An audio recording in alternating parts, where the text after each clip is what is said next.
And I'm Gabe, and we're here representing housing opportunities for people everywhere, otherwise known as HOPE. In one sentence, what HOPE does is an organization that's committed to ending homelessness, poverty, and hunger in the state of Rhode Island. Now, before I go any more into what HOPE does and why we need this funding, I want to tell you guys a quick story about a time I was on outreach 3 weeks ago, which fundamentally changed how I feel about the work that we do. Me and my co-leader, Mariella, we're in Kennedy Plaza. We do nighttime outreach 6 nights a week to make sure that homeless people in the Providence community are okay. And we see a couple, they're arguing. The woman seems like she's crying.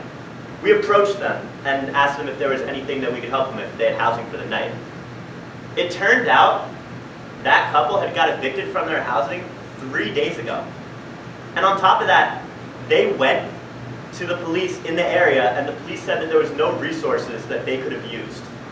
So if we hadn't been there, we don't know what would have happened to that couple. And unfortunately, in the history of HOPE and in the history of outreach, we have seen people on the streets in the richest industrialized nation on earth pass away.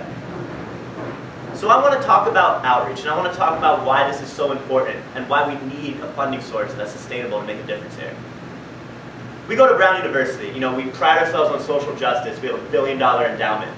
But Providence is a city that has a 29% poverty rate. That's double the national average. I believe we have a fundamental obligation to make a difference in the lives of the most vulnerable people in our community. And HOPE has been doing that for over 12 years. But we cannot continue to do that unless we have a sustainable funding source that is going to allow us to expand our outreach routes and help as many people who are homeless and hopeless as possible. So obviously there's a need. HOPE aims to address this need by partnering with community members to end homelessness in Rhode Island through direct services such as voluntary at soup kitchens and political advocacy work such as campaigning for affordable housing and to reinstate the Ripton No Fare Bus Pass system for elderly and disabled persons.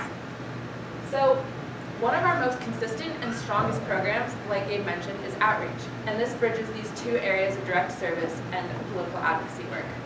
On outreach, we get to see the way that these systemic problems are played out in real life. And our ultimate goal, while it is to get these people to resources for housing, we're also administering basic needs for survival. So the three main areas that outreach addresses is, like I said, the short-term necessities. For example, we provide shoes, riptics to access shelters on nights where people could freeze to death, clean drinking water. There are many others included in that. We also provide relief from social isolation.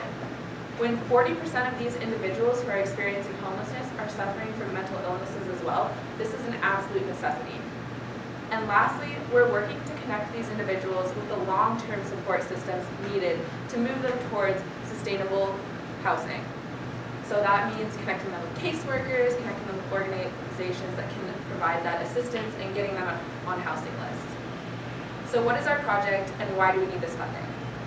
At this point in time, there is an increased need for our outreach services in Rhode Island.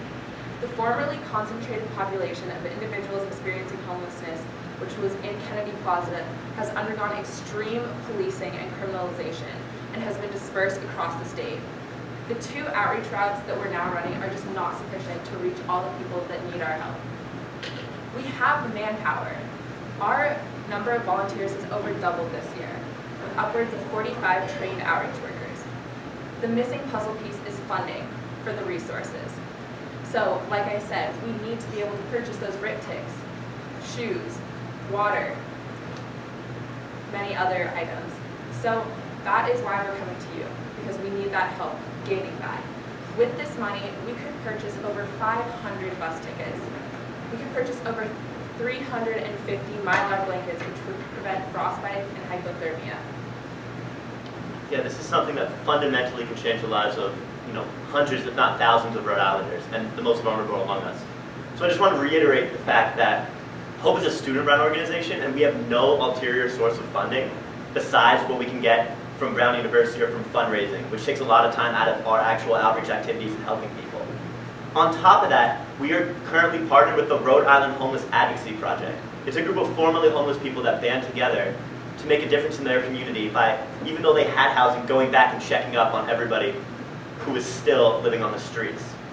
Now, kind of in a crazy just incident, we are actually the main financial provider for the Rhode Island Homeless Advocacy Project as well.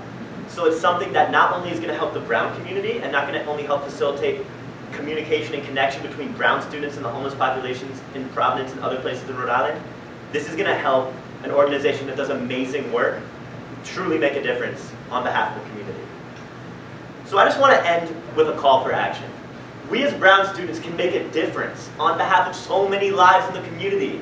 We just need to make sure that HOPE and all of the work we do has a sustainable funding source to make this happen.